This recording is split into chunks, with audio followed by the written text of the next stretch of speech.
मीरपुर नाम के शहर में तेजस अपनी पत्नी नीरू के साथ रहता था। पति पत्नी दोनों ही नौकरी करते थे। एक दिन तेजस गांव अपनी माँ के पास फोन करता है। हेलो, प्रणाम माँ। जीते रहो माँ, तुम दादी बनने वाली हो। अरे वाह, ठीक है बेटा, मैं कल ही आती हूँ। जब माँ जी शहर पहुंची तो बेटे बहू ने बहुत अच्छे से स्वागत किया। लीजिए माँ जी, चाय। अरे गर्मा गर्म पकोड़े ले आओ माँ के लिए। नीरू रसोई में गई और 2 मिनट में ही पकोड़े ले आई। जी ये लीजिए।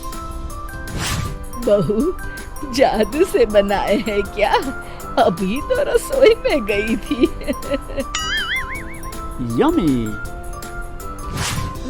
माँ जी, शीला रसोई में पकोड़े तल रही है, मैं बस लेकर आई। हे भगवान, मेरा धर्म भ्रष्ट कर दिया तूने। अब तो गंगा जल से शुद्धिकरण करना होगा। दूसरे दिन, माँ जी मैंने नाश्ता बना दिया है, ऑफिस जा रही हूँ। पर अभी तो घर का सारा काम पड़ा है। शीला आती ही होगी, झाड़ू पोछा बर्तन कपड़े वो सब कर लेगी। हमारे जमाने में घर का सारा काम हम ही करते थे। जी माँ जी, आप बहुत होशियार हैं, मैं घर ऑफिस दोनों नहीं संभाल पाती। तो जरूरत क्या है घर से बाहर जाकर चाकरी करने की? वैसे भी घर का काम खुद करने से घर में बरकत आती है, समझी? पर माँ जी। पर वर कुछ नहीं, इस महीने की पगार मिले फिर ऑफिस बंद है। हाँ। रात को नीरू तेजस से कहती है, सुनिए जी, माँ जी बोल रही थी कि मैं नौकरी छोड़ दूं। वैसे ठीक ही तो है, अभी तुम्हें आराम की जरूरत है। फिर भी आराम कहाँ, शीला को छुड़ाने के लिए बोल रही थी। तो अब 24 घंटे में इतना काम तो कर ही सकती हो। पर जॉब पसंद है मुझे, घर पर मन नहीं लगेगा। अगले दिन जब दोनों ऑफिस के लिए निकल रहे थे, मेरी तो कोई कीमत ही नहीं है इस घर में।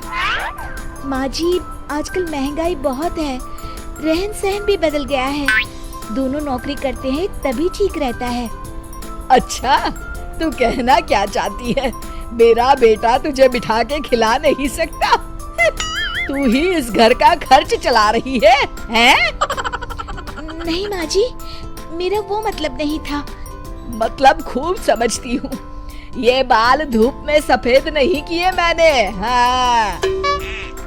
अब तो ये रोज का काम हो गया था। तेजस भी रोज की झिकझिक से परेशान हो गया था। एक दिन उसने कहा, नीरू, वैसे भी तुम्हें मैटरनिटी लीव मिलने वाली है, तो अभी से ही छुट्टी ले लो। पर क्या, मेरी सैलरी अच्छी खासी है। आखिर नीरू ने रिजाइन कर दिया। जब बच्चा हुआ तो घर में सब बहुत खुश हुए। कुछ दिनों बाद तेजस फाइल देख रहा था। क्या हुआ तेजस, कुछ परेशान लग रहे हो? हाँ, वो हमारी जितनी सेविंग्स थी वो तो हॉस्पिटल में और छठी के फंक्शन में खत्म हो गई है नीरू। और अभी वैसे मंदी चल रही है तो मैं बोल रही थी कल मुन्ना को हेपेटाइटिस का टीका लगवाना है।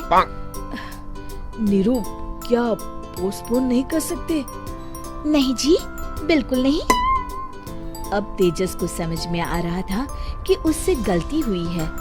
पैसों की कमी का असर घर के माहौल पर भी पड़ रहा था।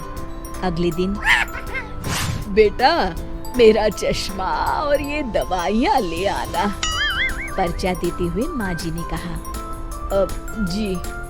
तेजस, मुन्ना के लिए दूध का डिब्बा और डायपर भी ले आना, और ये किराने के सामान की लिस्ट है, इसे भी लाना है। तेजस गुस्से में लिस्ट मरोड़ कर फेंकता है और चिल्लाता है, पैसे क्या पेड़ पर उगते हैं? ये ले आना, वो ले आना। अरे पर ये जरूरत का सामान ही है। वो गुस्से में बिना कुछ कहे ऑफिस चला गया। अरे लंच तो ले जाइए। नीरू दौड़कर डिब्बा पकड़ाती है। एक दिन खाना खाने के बाद, नीरू, अब तो मुन्ना कुछ बड़ा हो गया, तो अब तुम वापस ज्वाइन कर लो ना जॉब। पर इस रिसेशन में जॉब मिलना बहुत मुश्किल है।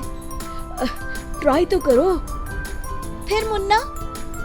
माँ जी है ना, और एक फुल टाइम मेड भी लगा लेंगे। पर माँ जी, उन्हें तो पसंद नहीं। तभी माँ जी वहाँ आ जाती है और प्यार से नीरू के सर पर हाथ फेरते हुए बोलती है, अब मेरी समझ में आ गया बहू, पहले के और अब के समय में अंतर है। तुम काम शुरू करो, मुन्ना की जिम्मेदारी मेरी। मेरी प्यारी माँ जी। ये कहकर नीरू उनके गले लग गई। शिक्षा, परिवर्तन संसार का नियम है, हमें भी समय के साथ चलना चाहिए। उम्मीद है कि आपको हमारी ये कहानी पसंद आई होगी। कृपया हमारे चैनल को सब्सक्राइब करें और सभी अपडेट्स के लिए बेल आइकन जरूर क्लिक करें। और हाँ, वीडियो लाइक और शेयर करना मत भूलिएगा। Bye bye.